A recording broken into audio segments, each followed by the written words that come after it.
നാട്ടിലും മറുനാട്ടിലുമായി ഈ വാരം ട്രെൻഡിംഗ് ആയ ഒരുപിടി വിശേഷങ്ങളുമായി 24news.com അവതരിപ്പിക്കുന്ന ഈ ലോകം ഈ ആഴ്ച എന്ന പരിപാടിയിലേക്ക് ഏവർക്കും സ്വാഗതം.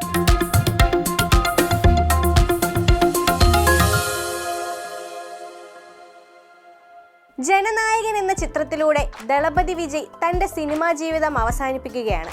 ഇനി രാഷ്ട്രീയത്തിൽ തന്നെ തുടരാനാണ് താരത്തിന്റെ നീക്കം. വിജയ് സിനിമയിലൂടെ തമിഴക രാഷ്ട്രീയത്തിലെ ദ നെക്സ്റ്റ് ബിഗ് തിങ് ആയത് എങ്ങനെയാണ്? അമൽ ശശികുമാർ തയ്യാറാക്കിയ റിപ്പോർട്ട് കാണാം.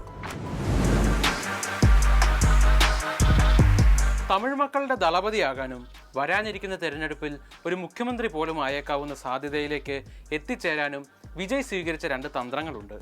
അതെന്താണെന്നല്ലേ? തമിഴ് മക്കൾക്ക് സിനിമ മതവും തിയേറ്റർ ആരാധനാലയവും താരങ്ങൾ ദൈവങ്ങളും പോലെയാണെന്ന് പറയാറുണ്ട്. ജനങ്ങളിൽ സിനിമയുണ്ടാക്കുന്ന ആ ശക്തമായ സ്വാധീനം തന്നെയാണ് തമിഴ്നാട്ടിൽ സിനിമയും രാഷ്ട്രീയവും ഇഴപിരിക്കാനാവാത്ത ഒറ്റ ചരടായി മാറാൻ കാരണവും. തമിഴ് സിനിമ രാഷ്ട്രീയത്തിന്റെ സിംഹാസനത്തിലേറ്റിയ MGR അവിടെ ഒരു ഡെമിഗോഡാണ്. MGRന്റെ മരണത്തിന് ശേഷം തമിഴ് സിനിമയുടെ താരസിംഹാസനത്തിൽ അമർന്നത് സാക്ഷാൽ രജനീകാന്താണ്. അന്നുവരെ കണ്ട അഭിനേതാക്കളിൽ നിന്നെല്ലാം വ്യത്യസ്തമായ രൂപവും മാനരസങ്ങളും അംഗചലനങ്ങളും കൊണ്ടാണ് അയാൾ തമിഴരുടെ മനം കവർന്നത്. MGRും രജനിയും ഇരുന്ന പദവി എന്നും തനിക്കും ഒരു സ്വപ്നം തന്നെയായിരുന്നുവെന്ന് വിജയ് തന്നെ മുൻപ് പറയാതെ പറഞ്ഞിട്ടുണ്ട്. അറിയപ്പെടുന്ന ഒരു താരമായി മാറിയപ്പോൾ മുതൽ അതിനുള്ള തയ്യാറെടുപ്പ് വിജയ് എടുത്തത് ഇങ്ങനെയാണ്. MGR, രജനീകാന്ത് എന്നിവർക്ക് ശേഷം ആ പദവിയിലേക്ക് വരാൻ പോകുന്നത് താനാണ് എന്ന ഒരു ധാരണ അല്ലെങ്കിൽ ബോധം പ്രേക്ഷകരിലേക്ക് അയാൾ സന്നിവേശിപ്പിച്ചു എന്നതാണ് ഒന്നാമത്തെ നീക്കം. അതിനായി ആദ്യം താൻ ഇരുവരുടെയും കടുത്ത ആരാധകനാണെന്ന് കാണിക്കുന്ന രീതിയിലുള്ള രംഗങ്ങൾ തന്റെ ചിത്രങ്ങളിൽ അദ്ദേഹം ഉൾപ്പെടുത്തി.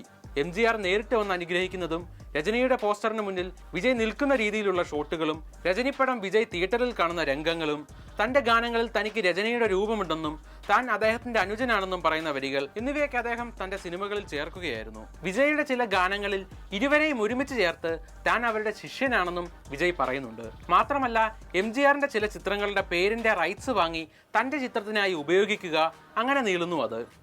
ശിവകാശി എന്ന ചിത്രത്തിലൂടെ ഒരു ആക്ഷൻ ഹീറോ പരിവേഷം ലഭിച്ചതോടെ രജനിയുടെ ഒട്ടേറെ മാനരസങ്ങൾ വിജയ് തന്നിലേക്ക് പതിയെ പകർത്തി. അംഗചലനങ്ങളും സിഗരറ്റും തോക്കും കൊണ്ടുള്ള വിദ്യകളുമൊക്കെ നിരവധി ചിത്രങ്ങൾ അദ്ദേഹം അനുകരിക്കുന്നത് കാണാം.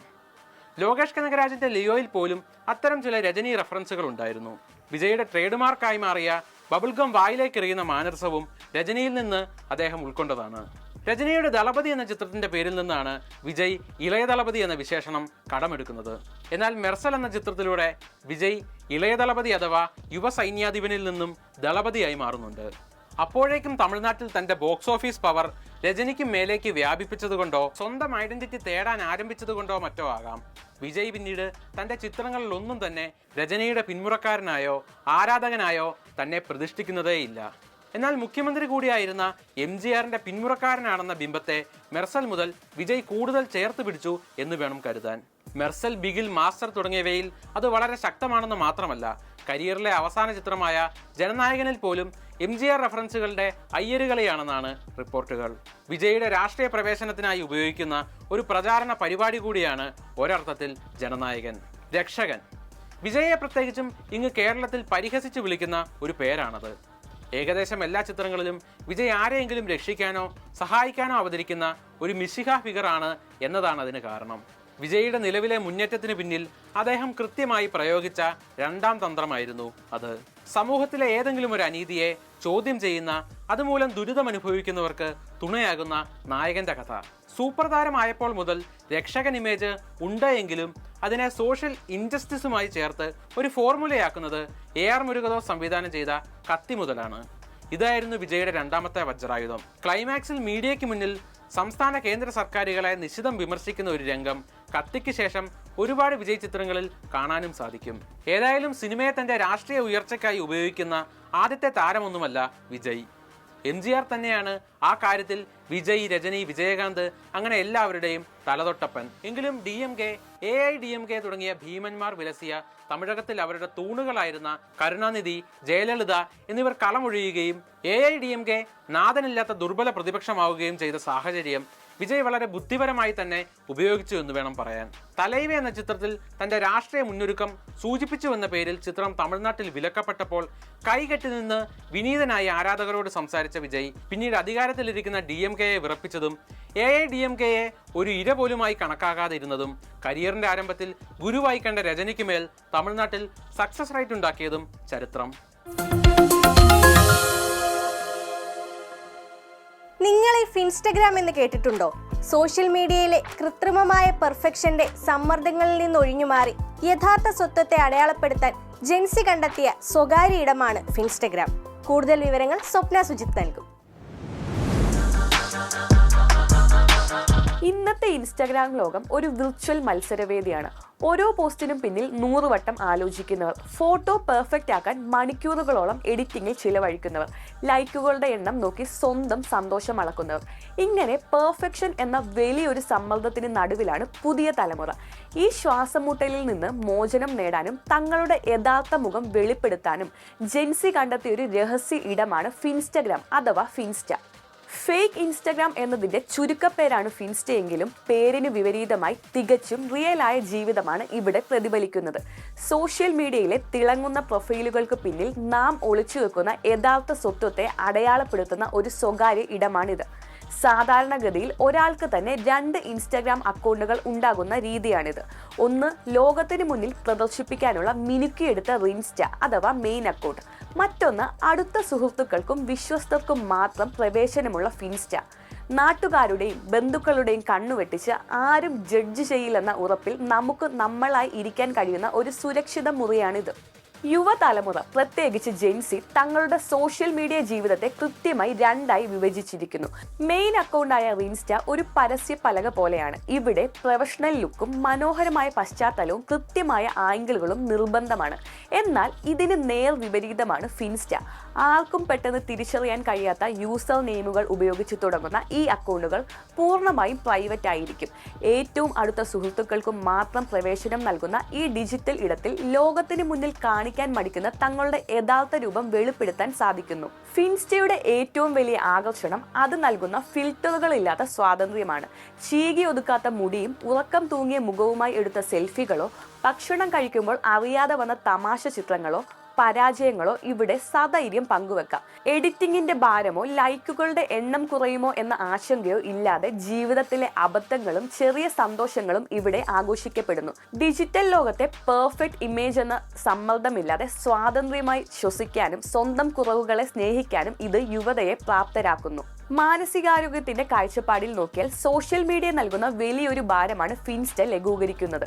മറ്റുള്ളവരുടെ മിനുസപ്പെടുത്തിയ ജീവിതങ്ങളുമായി സ്വന്തം ജീവിതത്തെ താരതമ്യം ചെയ്യുന്ന സോഷ്യൽ കമ്പാരിസൺ എന്ന അവസ്ഥയ്ക്ക് ഇതൊരു പരിഹാരമാണ്. സൈബർ ബുള്ളിങ്ങിൽ നിന്നും അനാവശ്യ കമന്റുകളിൽ നിന്നും ഒഴിഞ്ഞുമാറി തങ്ങളെ ജഡ്ജ് ചെയ്യാത്ത ഒരു ചെറിയ സുഹൃത്ത് വലയത്തിനുള്ളിൽ ഇരിക്കുമ്പോൾ ലഭിക്കുന്ന സുരക്ഷിതത്വം ചെറുതല്ല. യഥാർത്ഥത്തിൽ ഈ അക്കൗണ്ടുകൾ ഡിജിറ്റൽ ലോകത്തെ മനുഷ്യബന്ധങ്ങളെ കൂടുതൽ ആത്മാർത്ഥവും അർത്ഥവത്തുമാക്കുന്നു. ബംഗ്ലാദേശ് താരത്തെ ടീമിലെടുത്തതിന് രാജ്യദ്രോഹിയായ IPL ടീമായ KKRന്റെ ഉടമ. പിന്നാലെ താരത്തെ കളിപ്പിക്കരുതെന്ന് BCCIയും. ആകെ നാടകീയ സംഭവങ്ങളാണ് IPL-ൽ. എന്താണ് കായിക ലോകത്ത് യഥാർത്ഥത്തിൽ സംഭവിക്കുന്നത്? മെറിൻ കെ ബിജു പറയും. 2025 അവസാന നാളുകളിലുണ്ടായ മതവിദ്വേഷ ആക്രമണങ്ങളുടെയും ക്രിസ്മസ് ആഘോഷങ്ങൾക്കിടെ ക്രൈസ്തവർക്കെതിരെ ഉണ്ടായ ആക്രമണങ്ങളുടെയും വാർത്ത നമ്മൾ കണ്ടതാണ്. ഇപ്പോൾ കായിക ലോകത്തും സമാന സ്ഥിതിയാണ് നമുക്ക് കാണാൻ കഴിയുന്നത്. ബോളിവുഡ് താരവും IPL ടീമായ കൊൽക്കത്ത നൈറ്റ് റൈഡേഴ്സിന്റെ ഉടമയുമായ ഷാറുഖ് ഖാനെതിരെ നടക്കുന്ന BJPയുടെയും ഹിന്ദു സംഘടനകളുടെയും പ്രതിഷേധത്തെക്കുറിച്ചാണ് പറഞ്ഞു വരുന്നത്. ഷാറുഖ് ഖാൻ ഉടമയായിട്ടുള്ള IPL ടീമായ കൊൽക്കത്ത നൈറ്റ് റൈഡേഴ്സിൽ ബംഗ്ലാദേശ് താരമായ മുസ്തഫിസുർ റഹ്മാനെ ഉൾപ്പെടുത്തിയതാണ് ഇപ്പോഴത്തെ ആ പ്രതിഷേധത്തിന് കാരണം. ബംഗ്ലാദേശിലെ ഹിന്ദുക്കൾക്കെതിരായ ആക്രമണങ്ങൾ ഷാറുഖ് കണ്ടില്ലെന്ന് നടിക്കുന്നെന്നും നടൻ ചതിയനുമെന്നാണ് BJP നേതാവ് സംഗീത് സോം ആരോപിക്കുന്നത്. 9.20 കോടി രൂപയ്ക്ക് വാശിയേറിയ ലേലത്തിനൊടുവിലാണ് KKR താരത്തെ സ്വന്തമാക്കിയിരുന്നത്. എന്നാൽ താരത്തെ IPL-ൽ കളിപ്പിക്കില്ലെന്ന മുന്നറിയിപ്പുമായി BJPയും ശിവസേനയും രംഗത്ത് വന്നു. ബംഗ്ലാദേശിലെ വിദ്യാർത്ഥി യുവജന പ്രക്ഷോഭം ഇന്ത്യ വിരുദ്ധ പ്രതിഷേധങ്ങളായി രൂപം മാറിയ പശ്ചാത്തലത്തിലാണ് ബംഗ്ലാദേശ് താരത്തെ IPL-ൽ കളിപ്പിക്കില്ലെന്ന രാഷ്ട്രീയ പാർട്ടികളുടെ പരസ്യ പ്രഖ്യാപനമുണ്ടായത്. BCCIയെയും BJPയെയും പ്രതിക്കൂട്ടിൽ നിർത്തി കോൺഗ്രസും രംഗത്തെത്തി. കൊൽക്കത്ത ടീം ഉടമയായ ഷാറൂഖ് ഖാനെ BJP നേതാവ് രാജ്യദ്രോഹി എന്ന് വിളിച്ചതും വിവാദങ്ങളുണ്ടാക്കി. കാര്യങ്ങൾ വഷളായതോടെ താരത്തെ IPL കളിപ്പിക്കരുതെന്ന് BCCIയും അറിയിച്ചു. മുസ്തഫിസൂറിന് പകരം മറ്റൊരു താരത്തെ വാങ്ങാൻ ടീമിന് അനുമതിയും നൽകും. ധാക്ക ഉൾപ്പെടെയുള്ള തെരുവുകളിൽ ഇന്ത്യ വിരുദ്ധ പ്രതിഷേധങ്ങൾ നിറഞ്ഞതോടെ നയതന്ത്ര ഉഭയകക്ഷി ബന്ധവും വഷളായി. ദീപു ചന്ദ്രദാസിന്റെ കൊലപാതകത്തിൽ പ്രതിഷേധവുമായി ഡൽഹിയിലെ ബംഗ്ലാദേശ് എംബസികളിൽ ഉൾപ്പെടെ കഴിഞ്ഞ ദിവസങ്ങളിൽ ശക്തമായ പ്രതിഷേധമുയർന്നിരുന്നു. ഇതിന്റെ തുടർച്ചയായാണ് ഇപ്പോൾ ബംഗ്ലാദേശ് താരത്തിന്റെ IPL സാന്നിധ്യം വിവാദങ്ങളിൽ നിറഞ്ഞത്. ഹിന്ദുക്കൾ ബംഗ്ലാദേശിൽ ടാർഗറ്റ് ചെയ്യപ്പെടുന്നു. കഴിഞ്ഞ കുറേ വർഷങ്ങളായി പാകിസ്ഥാനും ബംഗ്ലാദേശും നമ്മളുടെ മിത്രങ്ങളല്ല. ഇരു രാജ്യത്തെയും താരങ്ങൾക്ക് IPL കളിക്കാൻ അനുവാദം നൽകില്ല. രാജ്യത്തിന്റെ വികാരം ഷാറൂഖ് മാനിക്കണം. ഇതായിരുന്നു ശിവസേന ഉദ്ധവ് വിഭാഗം നേതാവ് ആനന്ദ് ദൂബെയുടെ പ്രതികരണം. എന്നാൽ ഇന്ത്യ ബംഗ്ലാദേശ് ഉഭയകക്ഷി ബന്ധങ്ങളിൽ വിള്ളൽ വീണ സാഹചര്യത്തിലും ബംഗ്ലാദേശ് താരങ്ങളെ IPL താരലേലത്തിൽ ഉൾപ്പെടുത്തിയതിൽ BCCIയും ICC തലവൻ ജയ്ഷായുമാണ് ഉത്തരം പറയേണ്ടതെന്ന് കോൺഗ്രസും പ്രതികരിച്ചു. കായിക ലോകത്തേക്ക് രാഷ്ട്രീയം കൂട്ടിക്കലർത്തുന്നതിനെതിരെ വിമർശനമുയർത്തുകയാണ് ഇപ്പോൾ ആരാധകരും. അപ്പോൾ ഇന്നത്തെ വിശേഷങ്ങൾ ഇവിടെ അവസാനിക്കുകയാണ്. ഈ ലോകം ഈ ആഴ്ച, ഇനി അടുത്ത ബുധനാഴ്ച കൂടുതൽ വിശേഷങ്ങളുമായി നിങ്ങളിലേക്ക് എത്തും. വീണ്ടും കാണും വരെ goodbye from Pooja Ramesh and keep watching 24.